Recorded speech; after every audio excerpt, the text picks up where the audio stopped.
high in the Alps, a region quite unknown to travelers, where ancient mountains thrust down into Provence. The trek began on barren moors, 12 or 1,300 meters above sea level, through land that was bleak and monotonous. Nothing grew there but wild lavender. My route led across the region at its widest point, and after hiking for 3 days, I found myself in a wasteland, desolate beyond description. I made camp near the remains of an abandoned village. The day before, my water supply had run out, and I had to find some. The cluster of houses, although they were in ruins, reminding me of an old wasp's nest, made me think that once there must have been a fountain, or perhaps a well.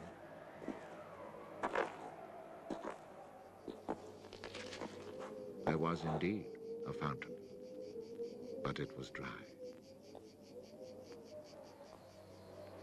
The roofless houses, eaten away by wind and rain, and the chapel, with its crumbling belfry, stood arranged like houses and churches in a living village.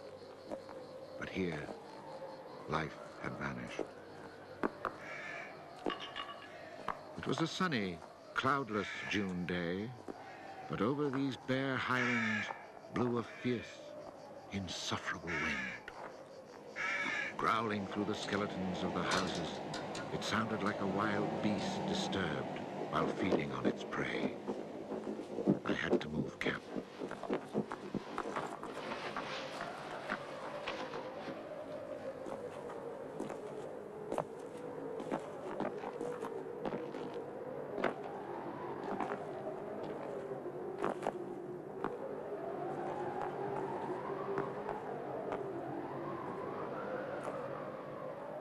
After 5 hours of walking, I still had found no water, and I could see nothing that gave me hope of finding any. Everywhere, I came upon the same drought, the same coarse weeds.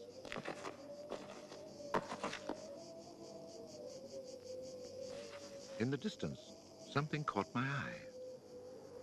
A thin, dark shape that I took for a tree stump. But just in case, I walked towards it.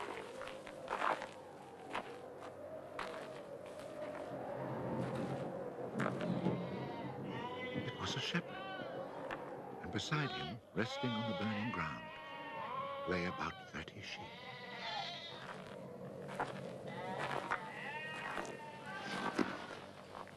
He let me drink from his gourd, and presently he led me to his sheepfold in a hollow in the plain. He drew water. Excellent water it was, too, from a very deep, natural well over which he had rigged a simple windlass.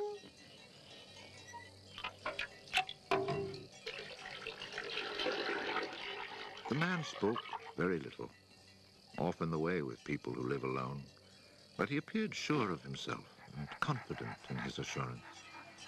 It all seemed somehow strange in this barren land.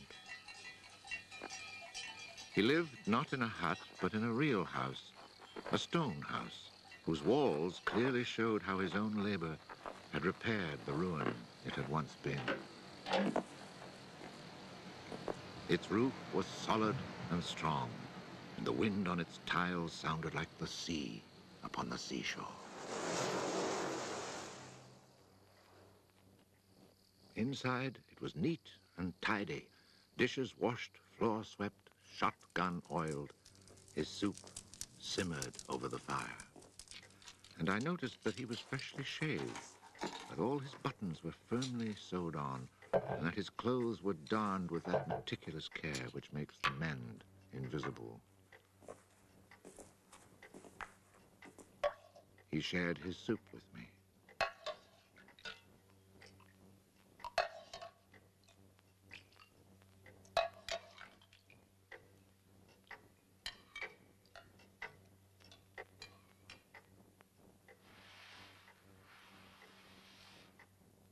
When I offered him my tobacco pouch, he told me he did not smoke.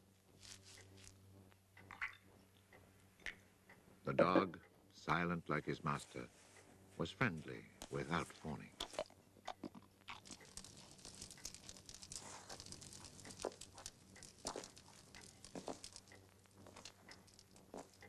It had been agreed that I would spend the night. The nearest village was still almost 2 days' walk away. Villages in this region were few and far between, and I knew well what they were like. 4 or 5 of them were scattered over the slopes of these highlands, each one at the very end of a cart track among copses of white oaks. They were inhabited by charcoal burners. The living was poor, and families huddled together in a climate very harsh both in summer and winter found their struggle for survival made more bitter by their isolation. There was no relief. Their constant longing to escape became a crazy ambition. Endlessly the men carted their charcoal to town, then returned home. Even the most stable characters crack under the constant grind. The women seethed with resentment. There was rivalry in everything. The sale of charcoal and the church pew. They were rivals in virtue and rivals in vice. And the battle royal between vice and virtue raged incessantly. And always there was the wind. The ever-present wind constantly grating on the nerves. There were epidemics of suicide and many cases of madness, nearly always ending in murder.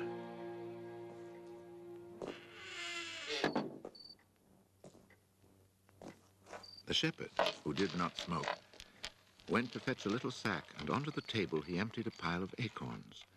He began to examine them very carefully, one by one, separating the good from the bad.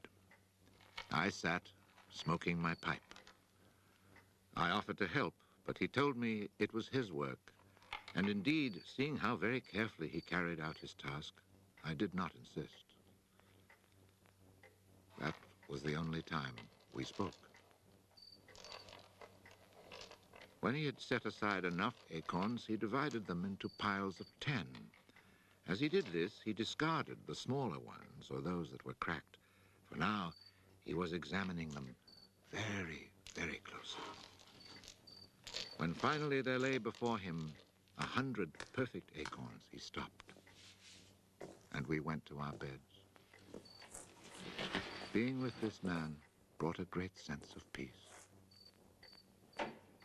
The following morning, I asked him if I might stay on and rest for the day.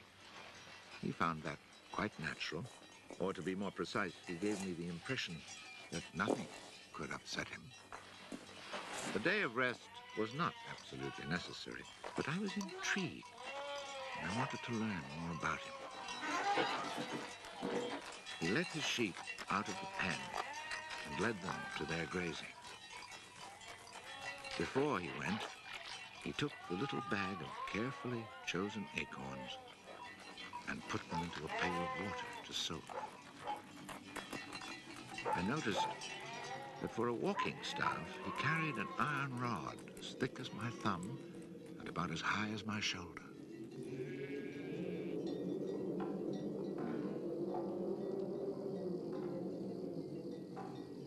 Pretending to take a leisurely stroll, I followed him at a distance, but keeping on a parallel path with him.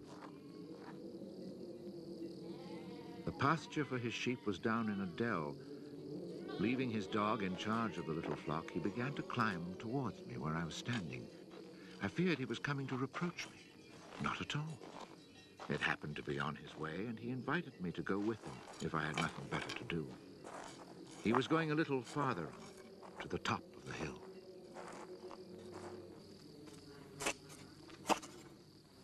When we reached his destination, he began to drive his iron staff into the ground. He made a hole, dropped in an acorn, and filled in the hole.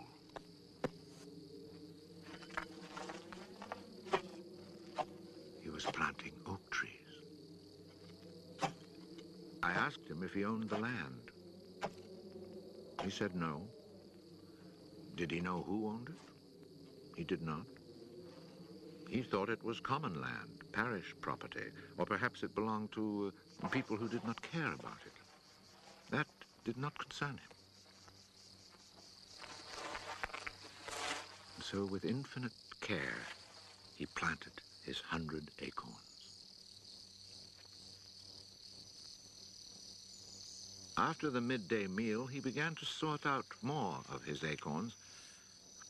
I suppose I must have been quite insistent with my questions, because he answered me. For 3 years, he had been planting trees in that desolate country. He had planted 100,000. Of the 100,000, 20,000 had come up. Of these, he still expected to lose half, either to rodents or to any of the unpredictable things which only Providence can account for. That left 10,000 oaks to grow on this tract of land where before there was nothing. It was then that I wondered about the man's age. He was clearly more than 50. 55, he told me.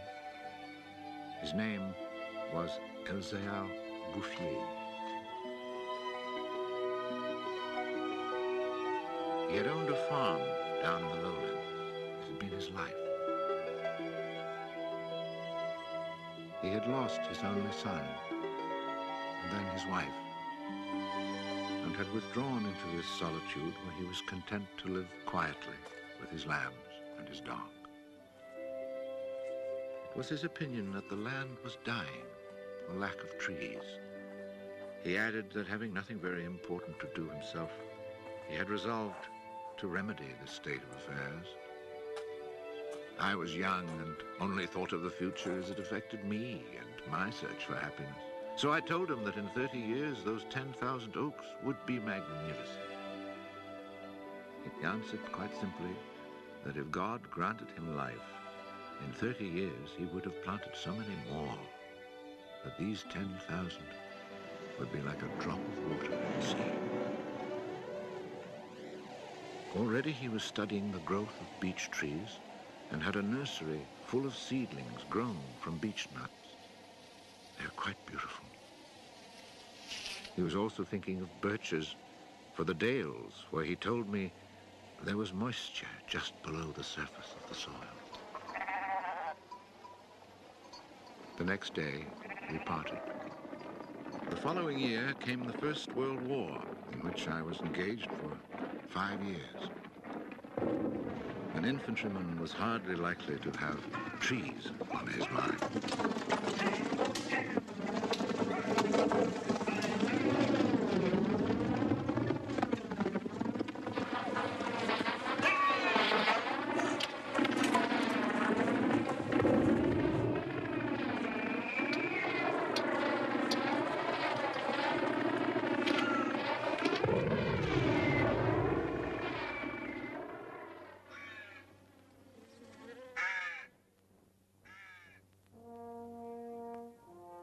After demobilization, I found myself the possessor of a small gratuity and a great desire to breathe pure air.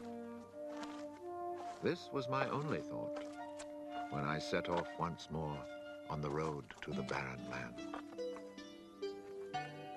The country had not changed. However, in the distance, beyond the deserted village, I noticed a sort of grayish mist that lay on the hilltops like a carpet. The shepherd who planted trees had been in my mind since the day before. 10,000 oak trees, I thought to myself, really need a lot of space. I had seen so many people die in those 5 years, it was easy to imagine that Elzéar Bouffier, too, was dead, especially since at 20, we think of men of 50 as ancient with nothing left to do but die.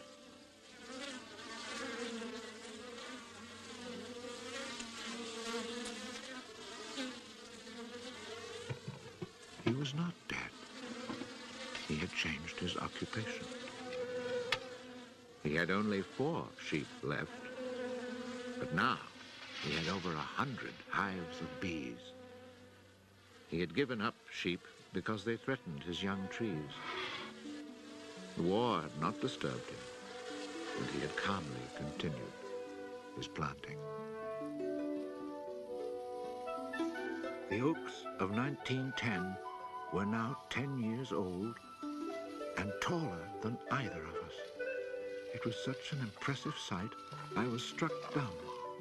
And as he never said a word, we spent the whole day in silence, walking through his forest. It was in 3 sections and measured 11 kilometers long and 3 kilometers at its widest. When I reminded myself that all this was the work of the hand and soul of one man with no mechanical help, it seemed to me that men could be as effective as God in tasks other than destruction. He had followed his dream, and beech trees as high as my shoulder, stretching as far as the eye could see, were witness to it. The oaks were strong and past being at the mercy of rodents. As for Providence, she would have needed a cyclone to destroy this creation of man. He showed me handsome groves of 5-year-old birches planted in 1915, the year I was fighting at the Battle of Verdun. He had set them out in all the hollows where he guessed, and rightly, there was moisture near the surface. They were like young children, tender yet firm and confident. And creation, it seemed, had just followed in a natural sequence. He hadn't worried about it. Resolutely, he had gone about his simple task. On the way down through the village, I saw streams flowing with water, which in living memory had always been dry. This was truly the most impressive effect of creation's natural cycle that I'd ever seen. Long ago, these brooks had been full of water. Among the miserable villages I mentioned before, some were built on sites of ancient Roman villages, and archaeologists digging in the ruins had found fish hooks, whereas in the 20th century, cisterns were needed to ensure even a modest supply of water. The wind had scattered seeds too, and as the water reappeared, so did willow trees, reeds, meadows, gardens, flowers, and a reason for living. But the change had come about so gradually that it was simply taken for granted. Of course, hunters who climbed these heights in search of hares and wild boar had noticed the sudden appearance of little trees, but had put it down to some caprice of nature.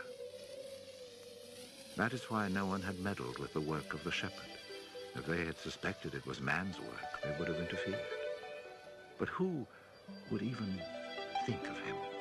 Who in the villages or among the authorities could ever have imagined such constant, magnificent generosity?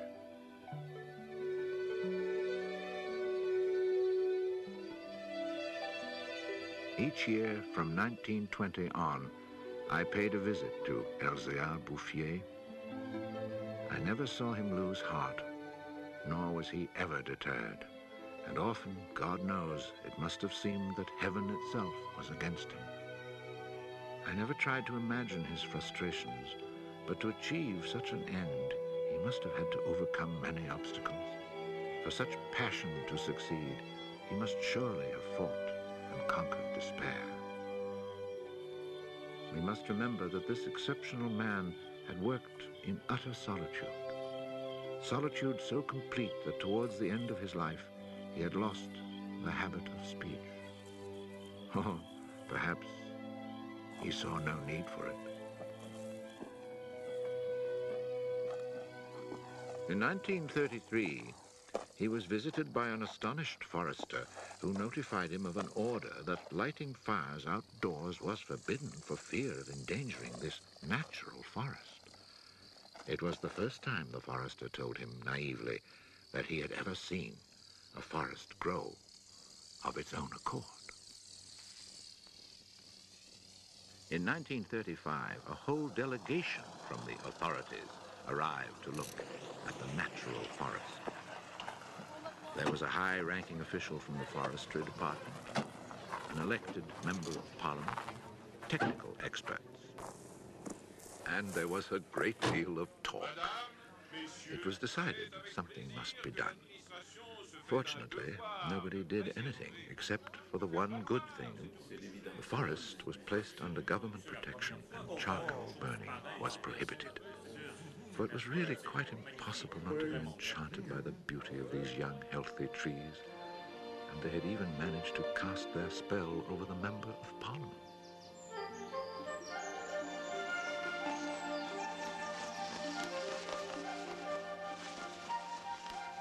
One of the senior foresters in the delegation was a friend of mine, and I explained the mystery to him. The following week, we both set out to find Elzéar Bouffier. He was hard at work, about 20 kilometers from where the official inspection had taken place. I was right about my friend the forester. He was able to appreciate all he saw.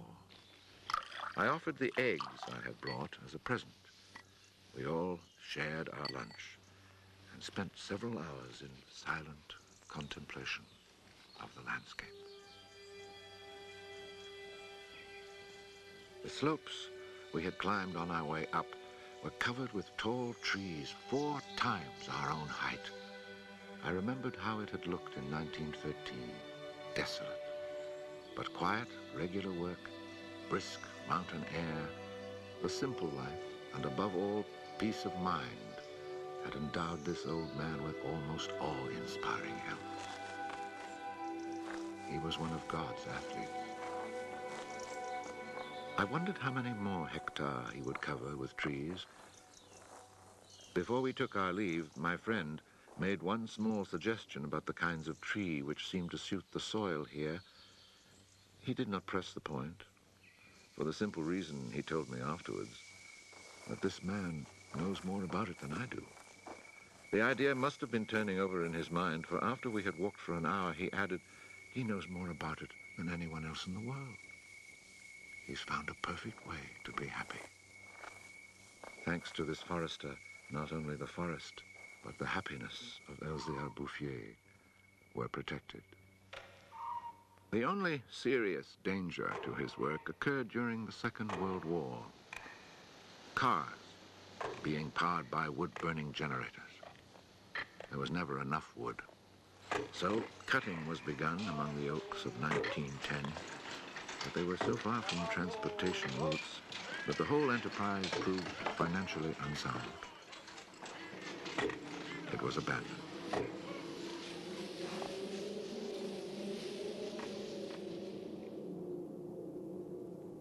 The shepherd knew nothing of all this. He was 30 kilometers away, quietly going about his business, ignoring the War of '39 just as he had ignored it in 1914. I saw Elzéar Bouffier for the last time in June 1945. He was then 87. Again I had set out on the road to those barren moors. But now, in spite of the dislocation left behind by the war, there was a bus which ran from the Durance Valley up into the mountains. I decided it must be because of this relatively speedy means of transport that I could not recognize the places where my walks used to lead me. It took the name of a village to reassure me that I really was in that region that had once been desolate and abandoned.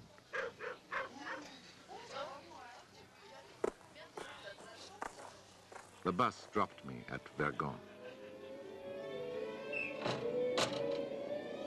In 1913, this hamlet of no more than a dozen houses had 3 inhabitants, wild creatures who hated each other, who set snares to make a living.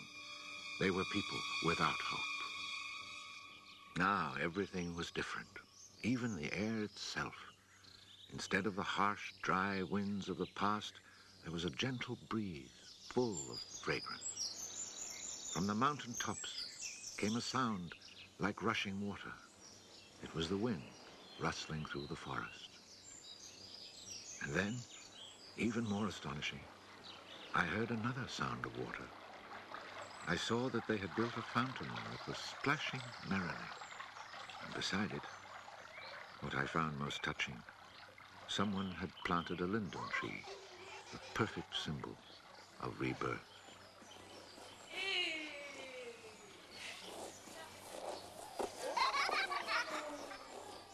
Moreover, Verdun showed signs of the kind of labor that only hope can inspire.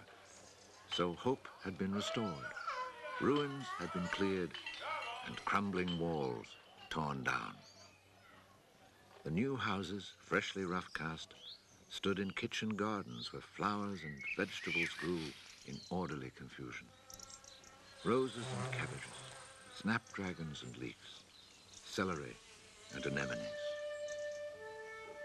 It had become a place where one would want to live.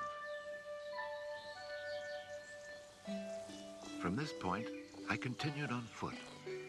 The war had not been over long enough for life to reach full bloom, but Lazarus had emerged from the tomb. On the lower slopes of the mountain, I could see small fields of young barley and rye, and down in the narrow valleys, the meadows were green.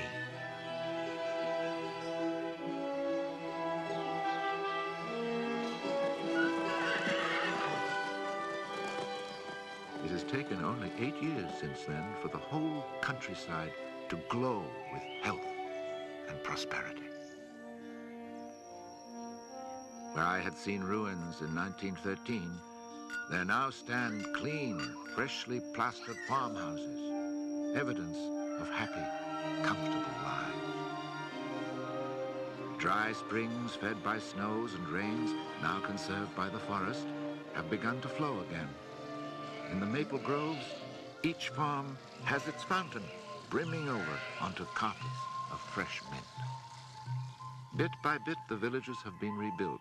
People have come to settle from down in the plains where land is expensive. They have brought youth, life, and the spirit of adventure. On the roads, one meets people glowing with health, and boys and girls laughing as they enjoy their rustic pleasures.